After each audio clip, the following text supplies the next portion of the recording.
Before the hill thundered with industry, before Butte became the richest hill on earth, there was the original. The original mine was the site of some of the very first mining at Butte, a place where the earliest prospectors, perhaps even Native Americans, once dug small pits into the earth. Near the mine, elkhorn remnants were found, quiet clues to the hand-dug efforts that predated the Industrial Age. In 1878, Copper King William Clark patents lot number 39, officially launching the original mine. Just years later, Granville Stewart secured nearby claims, setting the stage for a mining boom. By 1897, the shaft reached a depth of 1,000 feet, with just under 30 men on the payroll, but by 1902 the workforce had exploded, over 300 men underground and dozens more above. The original produced copper and silver, and by 1910 it caught the eye of the Anaconda Company, who purchased the mine the same year. Though operation ceased in 1940, the mine reopened briefly in the 1950s, this time yielding zinc and copper. The surviving buildings, all constructed in 1902, include a sturdy brick hoist house, a compressor house, and the unmistakable headframe. Today, the original mine stands not just as a symbol of Butte's past, but as a celebration of its vibrant present. The original's headframe now serves as the centerpiece to the Montana Folk Festival, and a unique venue for weddings, concert, and community gatherings. From the earliest pickaxes to the sounds of live music echoing off the hills, the original mine tells the story of where Butte began and where it still comes together. The original mine, where Butte's legacy lives on. Preserve, celebrate, remember. The Kelly Mine, the last to rise and the last to fall. A monument to progress, power, and precision beneath the Butte stored hills. Unlike its older siblings, the Kelly was born in the age of invention. Its concrete-lined shafts was a modern safeguard against fire. Its cage, built to carry 50 men, a bold leap from the early six-man lifts from the mining's early days. Three shafts and two towering head frames, one the tallest on the hill. The Kelly didn't just go deeper, it reached farther. The Kelly introduced advanced block caving techniques and ramping production up to over 15,000 tons of ore per day, a scale Butte had never seen before. By the time the Kelly came online, all activity mines in Butte were owned by the Anaconda Company. Underground, they were one vast network. The Kelly's chief role? A mighty hoisting shaft, lifting ore not just from its own depths, but from neighboring works as well. One of its most remarkable features stood above ground, a central heating plant with massive smokestack. Fueled by coal, the system didn't just heat the Kelly's building and mines, but it warmed the other mine yards, and even landmark downtown structures like the Thornton Building and the Hennessy Building.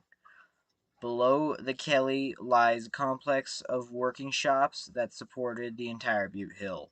A boilermaker shop, a blacksmith shop, and a sprawling machine shop and a tin shop. There, the heartbeat of Butte's mining machine was kept alive, with maintenance and repair for countless machines used across the hill. The Kelly today The Kelly to the Kelly was Butte's last underground mine to close, but the story didn't end there. Today, it's building houses, new energy, home of the headframe spirits, a distillery crafting spirits where steel and sweat once ruled. Kelly Mines was the final chapter of Butte's underground saga, and proof that as the mines go silent, the legacy lives on. Kelly Mine, innovation, and the spirit that endures, past, present, power to possibility. Rising more than a mile above sea level and plunging a mile deep beneath the earth, the Con Mine stands as one of Butte's most iconic mining landmarks. Originally known as the Mountain Consolidated, its name was shortened by immigrant miners who struggled with the tongue twister. At 6,135 feet in elevation, the Con was the deepest on the hill, and one of the most productive copper mines in the world. Copper extracted from its depths was once stored in mammoth ore bins and loaded onto horse-drawn wagons. As technology progressed, train cars from the Butte, Anaconda, and Pacific Railway took over the haul. The towering headframe, still standing tall since 1928, is the second tallest left on the hill, a steel sentinel to Butte's industrial might. The Con is a consolidation of the Mountain, Burnett, Lowville, and Buffalo mines, united under the Mountain Consolidated Mining Company.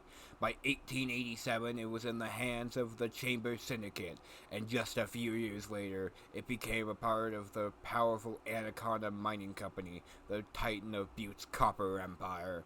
Among the evergreens, the foundation of the superintendent's house still whispers stories of the past. Today, this once booming industrial site has transformed. It's now a peaceful park with paved walking trails and breathtaking views of Butte. But beneath the serenity, the Con's legacy lives on, a mile-deep reminder of the city built by copper and courage. The Con, deep roots in Butte's mining history.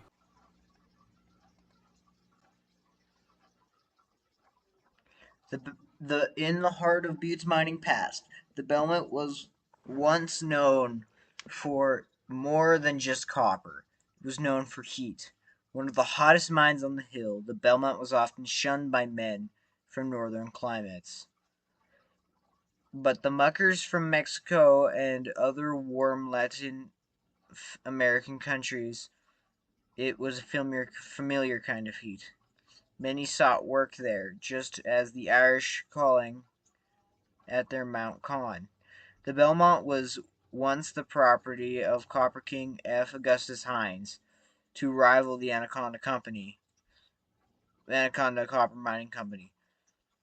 But in 1906, after a fierce legal battle, Hines relinquished the mine as part of a settlement with ACM. At the time, the Belmont had produced little, but ACM had bigger plans, using it as a hoist shaft for ore, pulling it from powerhouse mines, including the Anaconda and the Never Sweat.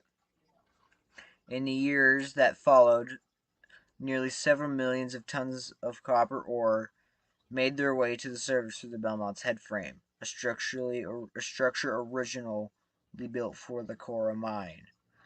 Years later, the mining era fed reclamation, reshaped the land.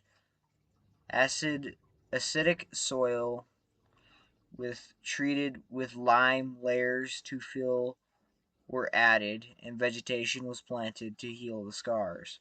The old hoist house, once filled with the roar of engines and the sweat of men, it has acquired a purpose now. Today it is the Belmont Senior Center, a place of warmth once again, but now filled with stories, community, and care.